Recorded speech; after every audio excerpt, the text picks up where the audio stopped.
ودي تحكينا عن الغش في هذه الصناعة في مجال العود تحديدا.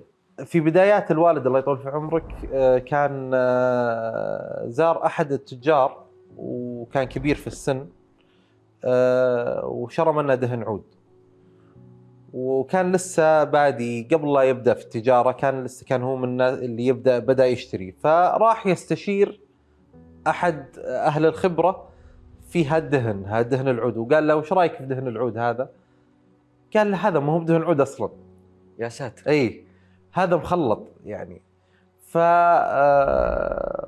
لراعي المحل اللي شرى منه، وللأسف كان تاجر، والتجار كانوا يغيرون تجارتهم ذاك الوقت، يبيعون بضاعة تختلف كل فترة، فكان جديد في هالصناعة، فكان هو أصلا ملعوب عليه يعني.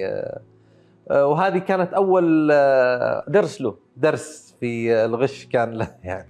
أنا ودي أعرف طرق الغش في العود يعني يعني عندي هدف إن الناس تعرف. اي للاسف يعني هذه كانت متبعه قديما، الان ما اعتقد انه يعني الان تطور السوق وما عاد يتبعون هالطرق، لكن اول كان يشترط عليك ما تنقي، تاخذ العود زي ما هو، واذا شافك تنقي وانت يعني فاهم قال لك خله، انت لا تشتري ابد.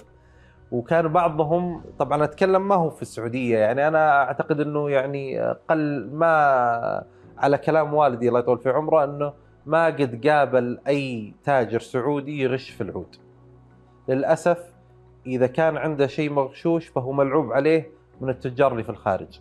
مغشوش ايش يعني؟ وش يحطوا فيه؟ رصاص؟ يحقنون رصاص داخله عشان يثقل، او يخلطونه باعواد اخرى. كانوا بعض التجار يحط كسرة عود في فمه،